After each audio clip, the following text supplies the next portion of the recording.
Namaskar, Partho. Please come. Namaskar दोस्तों, namaskar friends. Good evening. I'm from Embrace Zindegi, Shushmita with Dr. Partha Pratim Bose, and today we are here with our 12th episode on the healing touch. So, as I did Namaskar to Partha, I conserved my energy within myself and I transmitted a positive energy to the person I welcomed. So, as Michelangelo said, to touch is to give life. So, therefore, we are here to discuss the importance of touch in our lives. Absolutely, Shumi. You know, touch is the most important emotions in the human system, and it is that physical snippet of affection that talks about the kindness, compassion, and support. And the best part of this touch is that the person who is offering you the touch Yes. doesn't cost, and the person who is receiving is so Exactly. much. And I tell you one little, research findings. It has been found that, in a research, people were blindfolded Okay. to experience different emotions in the form Right. of anxiety, fear, disgust, compassion, love, sympathy, different. Yes, And right. sympathy, Right. compassion, Yes. empathy, they are very Yes. hairline difference. Absolutely. And they were blindfolded, and all the different positive emotions, Right. and the subjects were asked to feel Hmm. by the different Hmm. touch techniques, Yeah. the different parts of the body. Hmm. You won't believe they have accurately differentiated the difference between compassion, empathy, sympathy, fear, disgust. All those subjective emotion has been so objectively they could differentiate Through and touch. through touch, and they were blindfolded. And the best Yeah. part of it, Yeah. even with your visual and the verbal communication, you cannot, and your facial communication, you cannot differentiate these emotions. Yeah. So can you imagine, the touch is the highest form of emotion, and the best part of the touch is that it starts much before your speech Right. and listening, Right. and it stays to the end of your life. Right. And that's Right. why it says that it is that, that touch is that factor that makes the man genius. Touch is Absolutely. that, that gift of gab, that magic wand which you have got, that is the touch. I think as women, I remember my pregnancy, and it is the time, you feel so close, so internally close with your fetus when you're touching yourself, and I'm sure the child also feels secured and loved. So a child who's more touched, a baby when it's born, more touched, and the naked skin on the mother, it's a more assured and confident child, isn't it? Shumi, let me share you one beautiful study. When there's a fetal growth happens, normally what happens that the perception of human emotions and organogenesis, they normally happen from 16 to 20 weeks onwards. Right. But it has been found that fetal growth, when you induce this fetal growth with different touch techniques, Yes. so they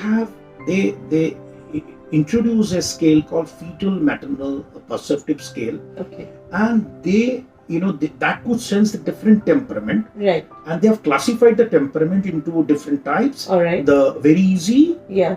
intermediate, difficult, and very slow to warm up. Growth. Yeah. So they found that Mhm. the fetus, Yeah. those who were subjected to more frequent touches, Right. Right. they were born very easy in the sense Okay. they are very adaptable and flexible. All right. They were more happy child, All right. and their growth was better Yeah. compared to the fetuses. Those who receive less touch, Yeah. they were more difficult. They were more cranky. Okay. They were less adaptable. Yes, absolutely. So can you Obviously. imagine that even at intrauterine life, a fetal growth is a function of a gentle touch. That means Absolutely. touch, and it has been found that this touch is the highest form of neural stimulation, Yes, and exactly. the touch goes to the front portion of the brain, what you call the Right. orbitofrontal cortex, and it stimulates your brain to release some happy hormones. Yes. But I don't know, Parthu, why we are losing the touch of touch.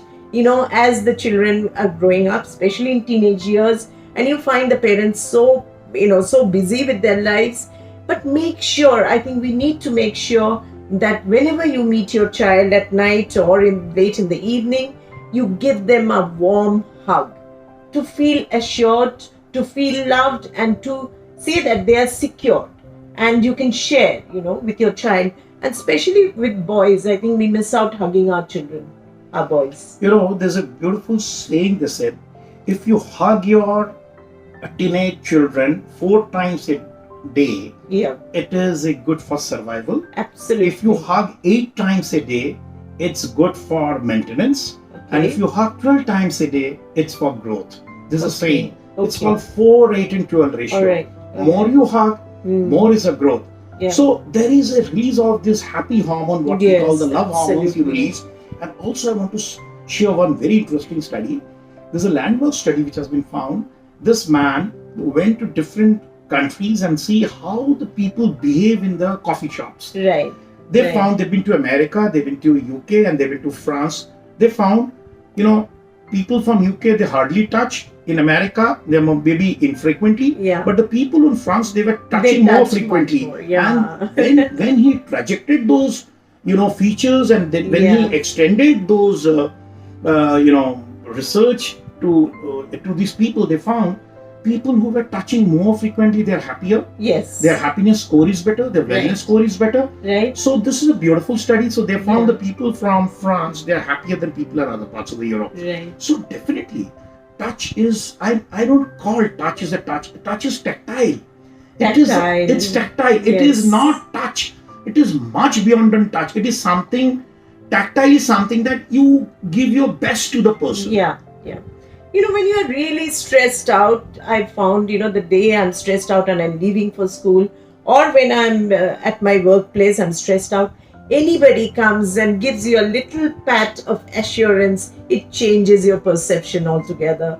A friendly touch, a friendly hug, a pat on the head, it makes all the difference, even to the young, the teenagers, growing ages. When they go to college, it is found that if you give a hug and they're going for writing an exam, they tend to do better. Here, Shumi, I want to share another beautiful study.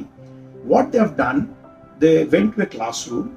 This is a very beautiful study, and they were given some difficult statistical equations to solve. Okay. And when the examiner or the professor who was teaching them, when they were touching the upper portion of the arm, the performance was much better. Much better. And they had more responsibility. Right. And they come up with more ideas. Right. This is one study. Yeah. Another study they found, when the children were going to the library, and they found when the librarian pat them at the back, they're more receptive. They are more receptive. They are coming to the library more frequently. They are consulting more. They are reading more. So can you imagine? The touch must be that positive emotion that stimulates you, that probably releases all those good hormones of dopamine, endorphin. And the most important, when somebody gives you that touch or a gentle dab on your back or your shoulder, it releases a good amount of those good hormones, what you call the love hormones, oxytocin. And it is also the handshake, isn't it, Parso? Absolutely. In a day when you handshake with somebody, the kind of handshake you give to the other person, it depends, a lot of your relationship depends on the handshake that you Absolutely, do, Shumi. Let me tell you, there is a medical explanation. There are different types of handshake. One is called the clasp knife. That means a very simple handshake. One is that the good handshake, the solid handshake. When you have a good handshake, what happens? Body is emitting some energy. Now, the moment you handshake, so what happens? You kinetize your sympathetic activity. That means, now, as we discussed in our previous episodes, the body has got autonomic balance. You have there is Chandranari and Suryanari. Suryanari is the excitement, the energy, what you call sympathetic, which is the adrenal rush. And the Chandranari is you feel relaxed, which is called vagal, parasympathetic. So what happens? Moment you're having a good handshake. So what happens? You reduce your sympathetic activity. You become more parasympathetic. You become more relaxed. You become more accepted. Then you ease out your emotions better, and that is how you increase the bond. So it is very parasympathetic. It is extremely important, I guess. It's very important. And even the clapping, right? When we are clapping, because it is parasympathetic. It is vagal. It stimulates your vagal hormones, vagal nerve, to release the relaxing hormones. And also I found that when a little baby is born and the grandparents come, traditionally you would find that the grandparents massage the baby. So there is so much to the massage, isn't it? Absolutely. The massage is Even in adults, in right? adults. Massage. What happens? It stimulates your muscle nerve endings to release endorphins, as I told you, because our endorphin receptors in the muscles, plus the neuropeptides, which is good hormones, which is released from the brain, is more, especially oxytocin. And very interesting finding, I'll tell you about the massage, especially in dementia, because the world is experiencing a lot of dementia, Alzheimer's disease. It has been found when you massage these elderly people, Alzheimer's patients, they say that it is an immune enhancer. There is a natural immune cell called NK cells, natural killer cells. You enhance your immunogenic behavior, and you become much more healthier, agile, and you can prevent certain infections. So in fact, the right kind of massage is immunogenic. It enhances your immune system. Absolutely. So even dance, when you're dancing, I guess, the touch. And of course, remember always, as we are teaching children, the good touch and the bad touch. There is always that precaution you need to take. You just can't go and arbitrarily touch somebody. And the kind of pressure you put on the person, it has to be kind of a calculated touch, right? I tell you one thing. When you are empathetic, because the highest level of communication, what we call is not non-verbal communication. It's not an eye contact. It is empathy. Once you are empathetic, automatically you will be tactile. You will give the right touch. It is like the right emotion. So once you are empathizing with the whole process, automatically your touch will be very divine. So is it always the touch, direct touch, or do you have a magnetic kind of electromagnetic field around, which is Reiki, I believe you talked about? There are two, three things. Every individual has got certain charging system. We release certain magnetic radiation. We have an aura, what you call the certain, we have a charge, because every body has atomic, and atomic energy has got the positive and negative. So we have a charge or a kind of a halo around the human body. So when a empathy comes in your magnetic field, empathy in the form of a hand. So what happens? There is a resonance. What happens? The charge becomes more synergistic. It oscillates. And what happens? It has been found with a study called functional magnetic resonance imaging. It has been found when you are touching a person, or when you are empathizing with a person in a stressful situation, the brain activity, there's called white noises in the brain, they are less. And compared to when you're not touching it. So it changes your whole ecosystem. And when it comes to the touch, there are two things I must tell you to our dear friends. If you see the hand, this is called the palm of the hand, this is called the dorsum of the hand. Palm of the hand is kinetized, that makes you sympathetic. But when you talk of feeling, it's always the back. The back. The dorsum of the hand is tactile. This is parasympathetic. That releases the emotion. This is very oxytocin.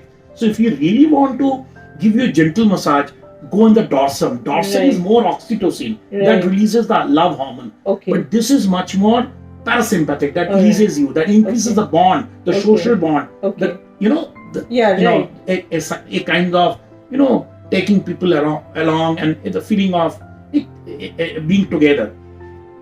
And as I mentioned, since we have a magnetic field, there are different touch techniques here taking place. One is that definitely the kind of touch which you do, and it is something like, like for example, one is that you massage. Another is that it's called dab.